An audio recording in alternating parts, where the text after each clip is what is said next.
సర్వాధికారియు సర్వశక్తిమంతుడైన యేసుక్రీస్తు ప్రభుల వారి యొక్క శ్రేష్టమైన నామములో ఈ ఉదయకాల సమయంలో వాక్యం కొరకు ఆశ కలిగి దేవుని సన్నిధిలో కనిపెట్టుకొని ఉన్న ప్రభు బిడ్డలైన మీ అందరికీ దేవుని నామములో శుభములు వందనాలు చెల్లించుకుంటూ ఉంటున్నాను. ప్రభునందు ప్రియమైన దేవుని బిడ్డలారా, ఈ ఉదయకాల సమయంలో దేవాది దేవుడు తన వాక్యం ద్వారా ఆయన మనతో మాట్లాడుతుండగా ప్రభు యొక్క వాక్యాన్ని మనము విని దీవించబడి మనము కృతార్థులమై దేవుని కొరకు నమ్మకమైన సాక్షులుగా సాధనాలుగా మనం ముందుకు సాగి విశ్వాసములో మన ముందుకు ప్రభులో కొనసాగుదాం. అట్టి కృప దేవాది దేవుడు మనకు మన కుటుంబాలకు ఈ ఉదయకాల సమయంలో దయచేసి దీవించి ఆశీర్వదించునుగాక. ఆదికాండము గ్రంథం 1వ అధ్యాయం 6, 7, 8 వచ్చిన భాగాలు మనం చదువుకొనగలిగితే ఈ ఆదికాండం 1వ అధ్యాయం 6, 7, 8లో ఉన్న వాక్యాలు ఈ విధంగా సెలవిస్తూ ఉన్నాయి. మరియు దేవుడు జలముల మధ్య ఒక విశాలము కలిగి ఈ జలములను వేరుపరచునుగాకని పలికెను. దేవుడు ఆ విశాలము చేసి విశాలము క్రింది జలములను విశాలము మీడి జలములను వేరుపరచగా ఆ ప్రకారమాయెను. దేవుడు ఆ విశాలమునకు ఆకాశమని పేరు పెట్టెను. అస్తమయమును ఉదయమును కలుగుగా 2వ దినమాయెను అని వాక్యములో ఈ మాట మనం ఆ విధంగా చూడగలుగుతూ ఉంటున్నాం. ప్రభునందు ప్రియమైన దేవుని బిడ్డలారా, ఈ వాక్యములో ఉన్న మాటను మనము ఒక్కసారి చూడగలిగితే దేవుడు జలముల మధ్య ఒక విశాలమైన స్థలమును ఏర్పాటు చేసి క్రింది జలములను పై జలములను ఆయన వేరుపరిచెను అని వాక్యములో ఆ విధంగా మనం చూస్తూ ఉంటున్నాం. ఇంకా వాక్యం అంటున్న మాట ఏంటంటే, దేవుడు ఆ విశాలము చేసి విశాలము క్రింది జలములను విశాల మీడి జలములను వేరుపరచగా ఆ ప్రకారం ఆయను అని దేవుడు చెబుతూ, అందులో ఉన్న మరొక మాట ఏంటంటే, దేవుడు ఆ విశాలమునకు ఆకాశం అనే పేరు పెట్టెను అని వాక్యములో ఈ మాట మనం చూస్తూ ఉంటున్నాం. దేవుని యొక్క వాక్యములో వ్రాయబడిన ఈ మాట మనం చూడగలిగితే విశాలము అనే మాట మనకు కనబడుతూ ఉంది. దేవుని యొక్క వాక్యంలో శ్రేష్టమైన మాటలు ఎన్నో మనం చూడగలుగుతూ ఉంటున్నాం.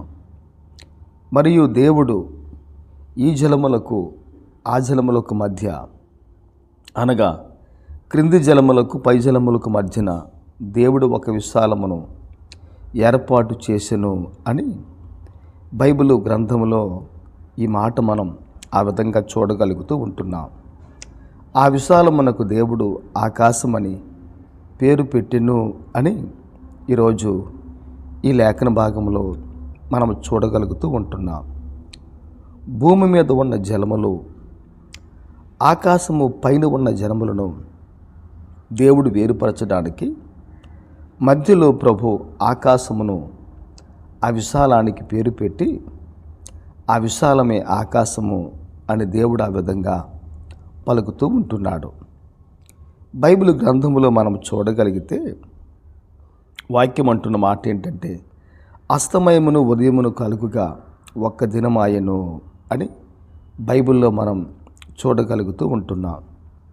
యూదుల ఆచార ప్రకారంగా, యూదుల క్యాలెండర్ ప్రకారంగా ఒక అస్తమయం మరి ఒక అస్తమయం, అనగా అస్తమయము ఆరంభము నుండి అస్తమయము అంతము వరకు ఒక దినముగా యూదులు ఎప్పుడు కూడా పరిగణిస్తూ ఆ విధంగా ఉండేవారు. అనగా సాయంకాలం మొదలుకొని సాయంకాలము వరకు కూడా ఒక దినముగా యూదులు ఆ విధంగా దినములను లెక్కించే వాడుక అలవాటు ఆ దినమున వారికి ఆ విధంగా ఉంది. అనగా వారి దినం సాయంత్రముతో ప్రారంభమై సాయంత్రముతో ముగుస్తూ ఉంది. మన దినాలు మాత్రం ఉదయముతో ప్రారంభమై ఉదయకాలానికి ఆ విధంగా ముగుస్తూ ఉంటాయి. ఉదయం మొదలుకొని ఉదయం వరకు ఒక్క దినం మన సాంప్రదాయం. అయితే యూదుల సాంప్రదాయం, వారి పద్ధతులు మనము చూడగలిగితే సాయంకాలం మొదలుకొని సాయంకాలం వరకు కూడా ఒక దినమని బైబిల్ గ్రంథములో ఆ విధంగా వాక్యములో మనం చూడగలుగుతూ ఉంటున్నాం. ఈ దినాన ఈ వాక్యములో ఉన్న సారాంశం, సామరస్యం ఏముంది, ఈ వాక్యం మనకి ఏమి బోధిస్తుంది అని మనం చూడగలిగితే, దేవుడు మనుషుల కొరకు, మానవుల కొరకు దేవుడు ఎంత కనికరాన్ని దేవుడు చూపించాడో ఒక్కసారి మనం జ్ఞాపకం చేసుకోవాలి. మనుషుని జీవితం మనుగడ కొరకు దేవుడు భూమి మీద నీళ్లు పెట్టాడు.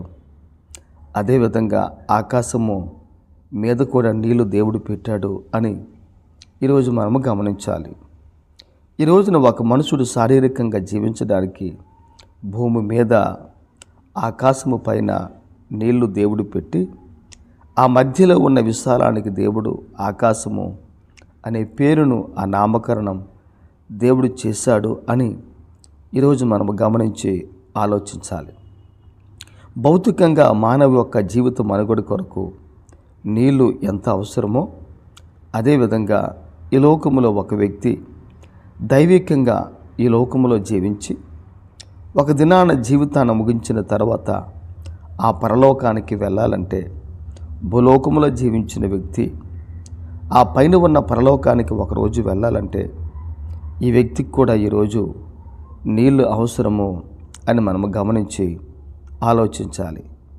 శరీరానికి నీళ్లు అవసరం. అదేవిధంగా సంబంధంగా జీవించాలంటే నీరు అనబడే వాక్యం, నీళ్లు అనబడే పరిశుద్ధాత్మ దేవుని యొక్క ప్రభావం ఈ రోజున ఈ మనుషునికి తప్పనిసరిగా అవసరం. ఒక విశ్వాసి ఆత్మ సంబంధంగా నమ్మకంగా జీవిస్తూ ఉంటున్నప్పుడు ఈ నమ్మకమైన వ్యక్తి జీవిత మనుగడ, జీవిత విధానాన్ని ఈ లోకములో ప్రభు కొరకు కొనసాగించాలి అని అంటే నిజంగా వాక్యమనే నీరు అవసరం. వాక్యమనే పరిశుద్ధాత్మ దేవుని శక్తి అవసరం. ఈ రెండు కలిగి ఉన్నప్పుడు మాత్రమే ఆ మనుషుడు ఆ పరలోకములో, ఆకాశ మహాకాశముల పైనున్న ఆ పరలోకపు యొక్క మహిమలో ఈ మనుషుడు ప్రవేశించడానికి దేవుడు తప్పనిసరిగా ఈ మనుషునికి సహాయం చేస్తాడు. కనుక నీరు ఆ విధంగా మనుషునికి భౌతికంగా అవసరం. మనుషునికి వాక్యం అనే నీరు ఆత్మ సంబంధంగా ఆ విధంగా అవసరం. అయితే ఈ వాక్యములో ఉన్న ఆత్మీయ సత్యం ఈ విధంగా ఉంది. మరి బైబిల్లో ఏవైనా విషయాలు వ్రాయబడ్డాయా అని మనం చూడగలిగితే, దావీదు సంకీర్తన 148వ అధ్యాయం 4వ వచన భాగాన్ని మనం చూడగలిగితే, పరమాకాశములారా, ఆకాశము పైనున్న జలములారా ఆయనను స్తుతించుడి అని వాక్యములో ఈ మాట మనం ఆ విధంగా చూడగలుగుతూ ఉంటున్నాం. పరమాకాశములారా, ఆకాశము పైనున్న జలములారా ఆయనను స్తుతించుడి అని వాక్యం ఆ విధంగా సెలవిస్తూ ఉంది. ఒక్క మాటలో చెప్పాలంటే జలములు దేవుణ్ణి స్తుతించాలి అని భక్తుడు ఇక్కడ మాట్లాడుతూ ఉంటున్నాడు. జలములు దేవుణ్ణి స్తుతించి ఆరాధించాలి అని చెప్పి భక్తుడు ఆ ఉద్దేశాన్ని కలిగి ఈ వాక్యములో ఈ మాట మనం ఆ విధంగా చూడగలుగుతూ ఉంటున్నాం. అనగా ఒక మాటలో చెప్పాలంటే, ప్రభు బిడ్డలమైన మనం దేవుని సన్నిధిలో జలములే దేవుని ఆ విధంగా ఆరాధించినప్పుడు, మనుషులమైన మనం, దేవుని స్వహస్తాలతో చేయబడిన మనం దేవుణ్ణి స్తుతించాలా వద్దా? మనము దేవుణ్ణి స్తుతించాలా లేదా? ఒక్కసారి మనము జ్ఞాపకం చేసుకొని, జలముల కన్నా శ్రేష్టమైన వారు మనుషులు కనుక దేవుణ్ణి మరి ఎక్కువగా స్తుతించి ఆరాధించాలని దేవుని వాక్యం ఆ విధంగా సెలవిస్తూ ఉంది. మనం ఇంకా వాక్యములో చూడగలిగితే, సామెతల గ్రంథం 8:28 వాక్యాన్ని మనం చూడగలిగితే, సామెతలు 8:28 వాక్యం అంటున్న మాట ఏంటంటే, ఒక చక్కని మాట బైబిల్లో వ్రాయబడి ఉంది. ఆ మాట ఏంటంటే, ఆయన పైన ఆకాశమును స్థిరపరిచినప్పుడు, జలధారలను ఆయన బిగించినప్పుడు అని వాక్యములో మనం చూస్తున్నాం. జలధారను దేవుడు బిగించాడు అని, ఆయన పైన ఆకాశమును స్థిరపరిచాడు అని వాక్యములో మనం ఈ మాట చూడగలుగుతూ ఉంటున్నాం. అనగా అర్థం ఏంటంటే, ఆయన పైన ఆకాశమును దేవుడు స్థిరంగా పెట్టాడు. జలధారలు ఆయన ఆ స్థలములో బిగించి పెట్టాడు అని ఈరోజు మనం గమనించి ఆలోచించాలి. ఆకాశము పైన దేవుడు జలాలను ఆయన బిగించి పటిష్టంగా ఎప్పుడు మనుషుని కొరకు అవసరమో, ఎప్పుడు దేవుని చిత్తానుసారంగా ఈ లోకంలో వర్షింపు చేయాలో దేవుని ఉద్దేశాలు ఆలోచనలు కలిగిన ఆ మహాదేవుడు తన సంకల్పాన్ని బట్టి, తన చిత్తాన్ని బట్టి దేవుడు జలములను ఆ విధంగా తన యొద్ద ఆయన ఉంచుకున్నారు అని ఈరోజు వాక్యములో ఈ మాట మనం ఈ విధంగా చూడగలుగుతూ ఉంటున్నాం. యోబు గ్రంథం 26వ అధ్యాయం 8వ భాగం. యోబు 26:8 వాక్యం ఈ విధంగా సెలవిస్తూ ఉంది. వాటి క్రింద మేఘములు చినిగిపోకుండా ఆయన తన మేఘములలో నీళ్లను బంధించెను అని వాక్యములో ఈ మాట మనం చూడగలుగుతూ ఉంటున్నాం. అనగా ఒక మాటలో చెప్పాలంటే, వాటి క్రింద మేఘములు చినిగిపోకుండా ఆయన తన మేఘములలో నీళ్లను బంధించెను అని వాక్యములో మనం ఈ మాటను చూడగలుగుతూ ఉంటున్నాం. ఆకాశానికి ఉన్న మేఘములు వేరు, దేవుడు నీళ్లతో బంధించిన మేఘములు వేరు అని ఇక్కడ వాక్యములో మనం చూడగలుగుతూ ఉంటున్నాం.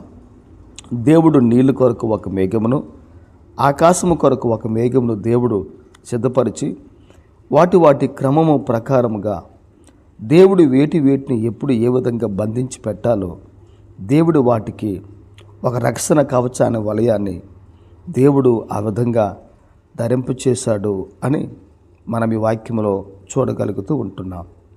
మనుషుని జీవితంలో మాత్రమే కాకుండా ఈ ప్రకృతిలో దేవుడు చేసిన తన కార్యాల కొరకు దేవుడు ఎటువంటి భద్రత కలిగిస్తున్నాడో మన వాక్యంలో చూడగలిగితే అది నిజంగా ఆశ్చర్యమే. మన జీవితానికి ఒక వింతే, ఒక అద్భుతమైన కార్యమే. ఈరోజు మనం ఆ విషయాన్ని గమనించి ఆలోచించాలి. చివరిగా మరొక మాట, ప్రసంగి గ్రంథం 11వ అధ్యాయం 3వ భాగం. ఈ ప్రసంగి 11:3 వాక్యాన్ని మనం చూడగలిగితే వాక్యం ఈ విధంగా మనతో మాట్లాడుతూ ఉంది. మేఘములు వర్షముతో నిండి ఉండగా అవి భూమి మీద దాని పోయును, మ్రాను దక్షిణముగా పడినను ఉత్తరముగా పడినను అది పడిన చోటనే ఉండును అని వాక్యములో ఈ మాట మనం ఆ విధంగా చూడగలుగుతూ ఉంటున్నాం. ఈ ప్రసంగి 11:3 ఉన్న సారాంశం ఏంటి అని మన వాక్యంలో చూడగలిగితే, మేఘములు వర్షముతో నిండి ఉండగా అవి భూమి మీద దాని పోయును అని వాక్యములో ఈ మాట మనం ఆ విధంగా చూడగలుగుతూ ఉంటున్నాం. అనగా ఒక్క మాటలో చెప్పాలంటే, మేఘములు వర్షముతో నిండి ఉండగా అవి భూమి మీద దాని పోయును అని అంటే, మేఘములలో దేవుడు బంధించిన ఆ నీళ్లను తగిన కాలమందు దేవుడు భూమి మీద ఎక్కడ ఒలికించాలో, ఎక్కడ వాటిని దేవుడు పోయాలో వాటి క్రమము ప్రకారంగా దేవుడు మేఘములకు ఆజ్ఞాపించి, దేవుడు వర్షించమని దేవుడు వర్షానికి ఆజ్ఞాపిస్తున్నాడు అని ఈ విషయం మనం గమనించి ఆలోచించాలి. ఆకాశము, భూమి, అంతరిక్షము, మేఘములు సమస్తము కూడా ప్రభు మాట విని ప్రభు ఆధీనములో, స్వాధీనములో ఇవన్నీ ఉన్నాయి అని దేవుని వాక్యములో ఈ సంఘటన మనకు కనిపిస్తూ ఉంది. ఒక్క మాటలో చెప్పాలంటే, దేవుడు కలుగు చేసిన ఈ యొక్క సృష్టి అంతా కూడా దేవుని మాట విని అంత అద్భుతంగా, అంత ఉన్నతంగా ప్రభు మాట విని దేవునికి లోబడుచున్న ప్రకారంగా ఈరోజు మనుషుడు కూడా దేవునికి అదేవిధంగా దానికి మించి దేవునికి ఈ మనుషుడు లోబడాలి అని దేవుడు కోరుకుంటూ ఉంటున్నాడు. దానికి మించి ఈ మనుషుడు దేవునికి లోబడాలి అని ప్రభు కోరుకుంటూ ఉంటున్నాడు. కనుక ఈరోజు ప్రభు కోరుకున్న వ్యక్తిగా మన జీవితాల్లో దేవుని స్తుతిస్తూ మహిమపరుస్తూ ముందుకు సాగిపోదాం. అట్టి కృపా సమాధానం మన జీవితంలో దేవుడు దయచేసి దీవించి ఆశీర్వదించునుగాక.